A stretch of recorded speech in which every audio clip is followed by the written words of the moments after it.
right, let's go to Ryan in Denver. Hey, Ryan, what's up, brother? Dr. D, it's good to talk to you. How are you, sir? Good. It's good to talk to you, my brother. So what's up, dude? Well, I kind of got a long-term problem that needs some help and needs some work through. 3 years ago, I had my second child. He has a disability, which causes him not to be able to walk very well. I would say that he can get around on flat, hard surfaces, but that's the limit of his ability. And as a kid myself, I was super into sports, super into physical activities. And my dad was right there with me. And going into our adult lives, we just kept it going. I mean, we've run marathons together. We hike mountains together. We've remodeled our houses. Like, a good Saturday afternoon is ripping out the chainsaws and getting after it. Like, that is a good way to spend time with my dad.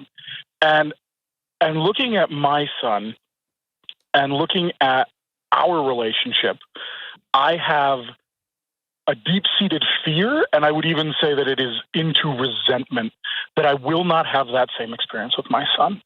And I don't know what fatherhood, what like a healthy father-son relationship looks like if it doesn't include all of these physical things.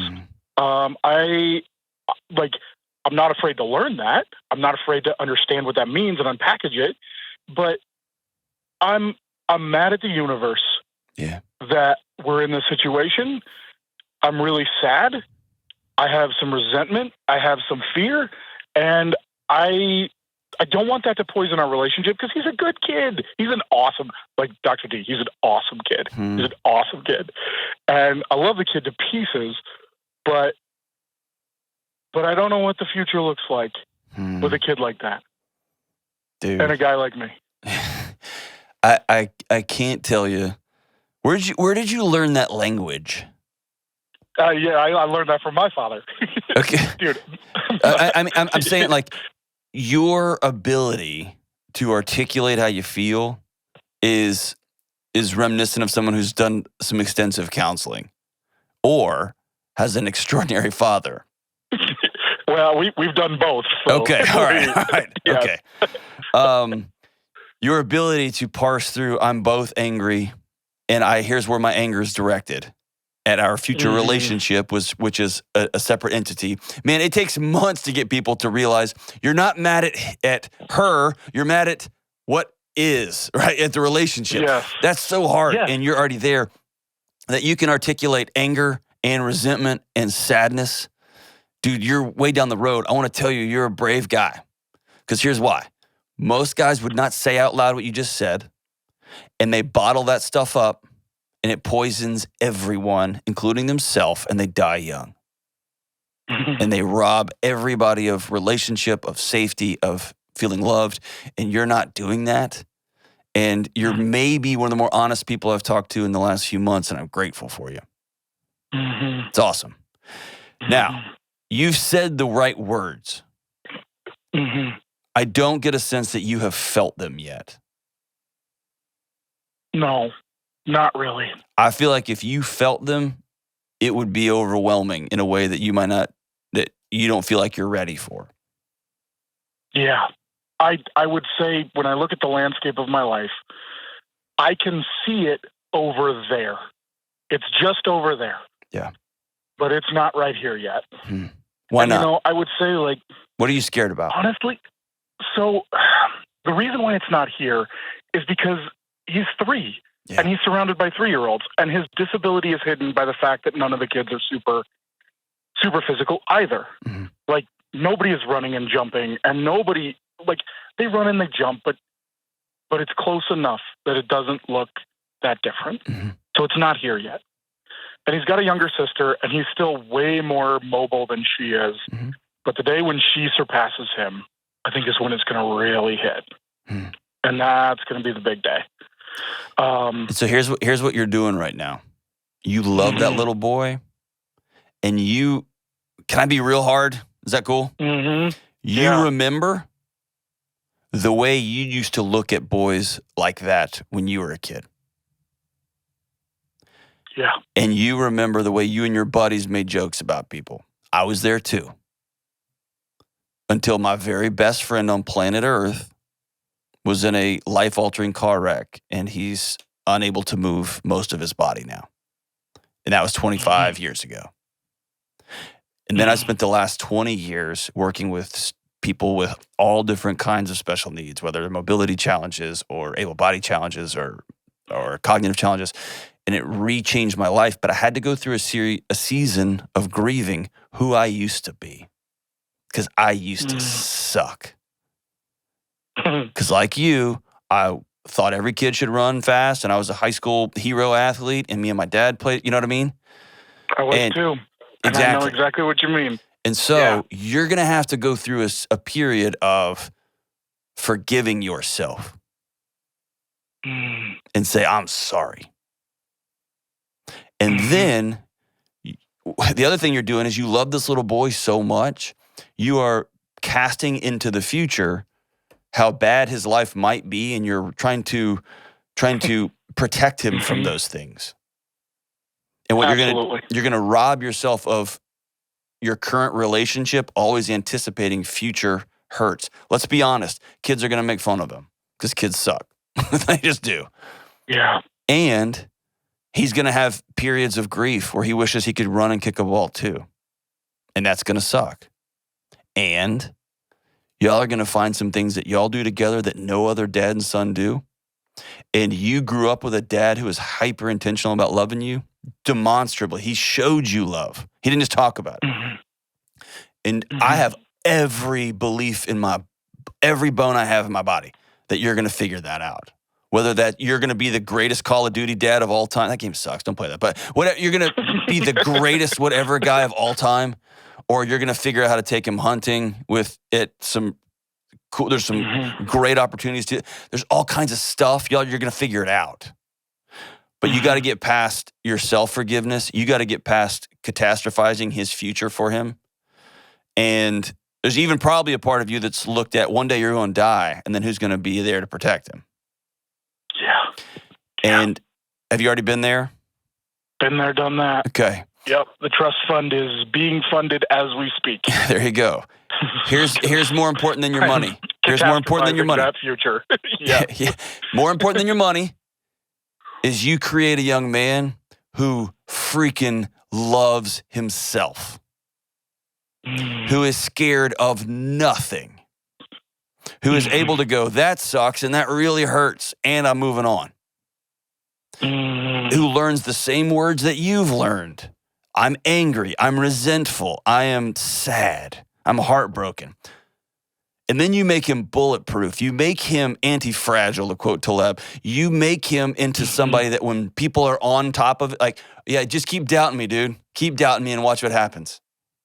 I will write a program on this computer code that will, that my futuristic house will eat your future. I don't know what that's going to look like in 100 years, but you know what I mean? Yeah. You create a young man who is able to face all challenges, not who has every challenge cleared ahead of him. And you're just on a different path, brother. And it's going to be magical. But it starts with you looking in the mirror and saying, I'm sorry. And I'm going to be the greatest dad that has ever existed. And I also want to back up for 30 seconds. Dude, we've been cast into this story that family is supposed to look a certain way. And some of that picture comes from what we were born into. Right? 2.5 kids and half of a dog and 2 cars, 2 SUVs and a house, right? Like, if we don't have that, and it could be that our parents got divorced or we have 3 sisters and 1 brother, whatever it looks like, there's a part of our brain that tries to solve for that picture.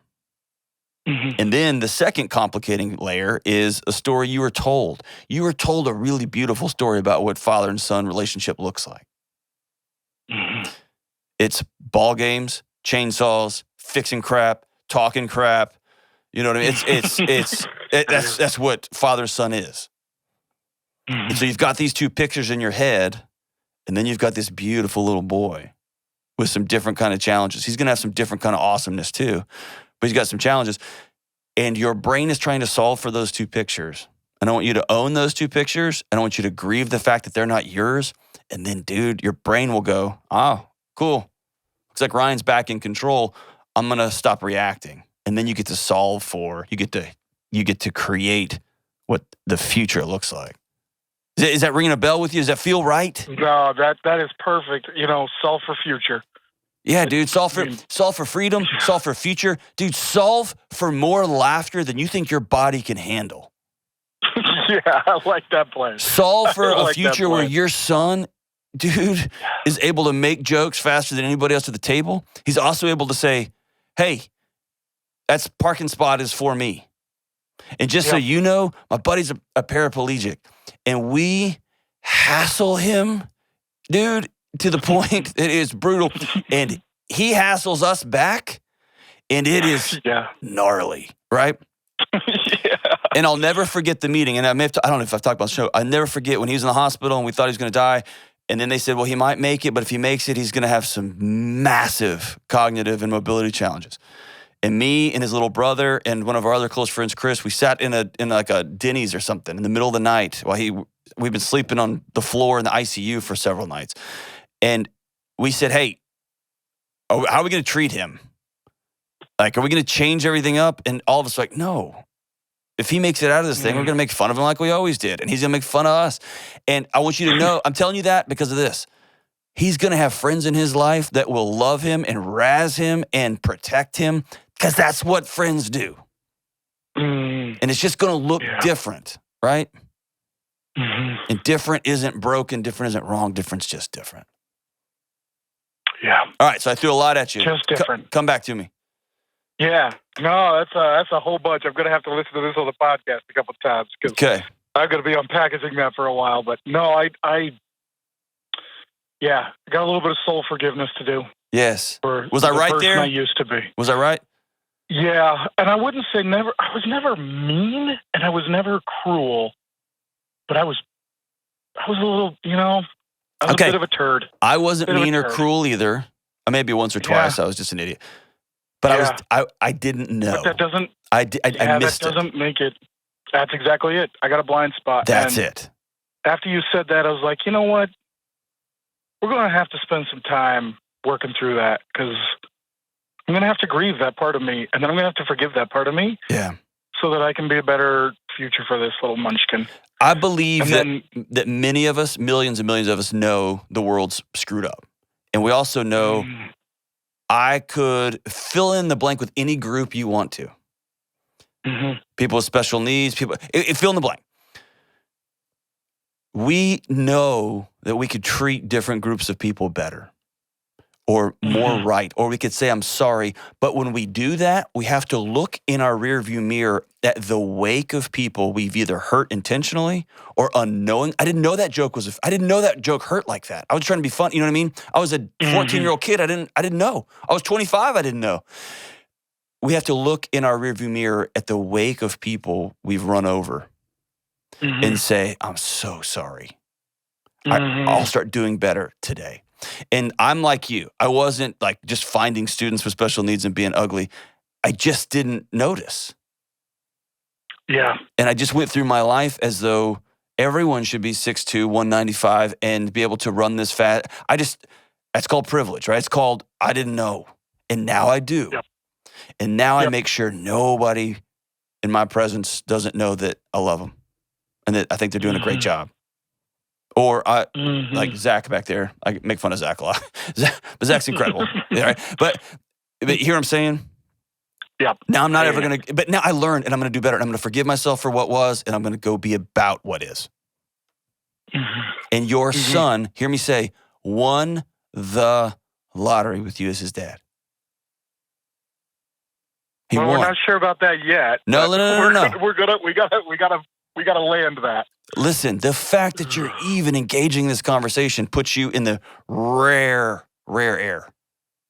Top 1% of 1%. And then it's going to be about action after this. Yeah, the action is we're going to be unpackaging that for about a lifetime. That's kind of, I think, the plan there. You're going to recognize, whoa, I'm projecting fear into the future here, and we're here right now. Yep, I might have a heart attack, and he might have to figure out how to get an electronic wheelchair. And That's a problem for future us. What I can do right now is put money into that trust. I can teach him how to speak for himself, and I can whip his butt at Minecraft. I don't even know if you whip somebody's butt at Minecraft. I don't even know what that. I don't know how to play that. I hear you. I know Mike Tyson's Punch Out in Super Mario Brothers, but you hear what I'm saying?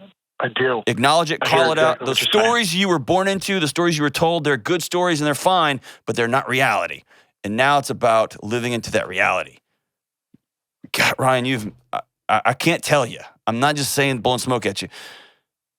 The fact that you're asking these questions and articulating it in this way. Last little tip, stay out of resentment. When you feel yourself entering into resentment, write a journal. In fact, you want to be a super dad? Start a journal and give it to him someday. With that's the goal. He's 3 right now. Start a journal with, here's how much I love you. Here's how much I'm scared about your future. I'm going to miss playing ball with you, but I'm going to learn how to play the cello, or I'm going to learn how to play video games, or I'm going to learn how to do whatever you think is awesome. I'm going to figure out a way for us to play catch with football, even though you're not right. I want you to keep a journal of that stuff. One day you're going to give it to him. And he's going to have a 10-year, 20-year, 30-year, 40-year arc of just how much his dad loved him. And I can think of literally no better gift. Man.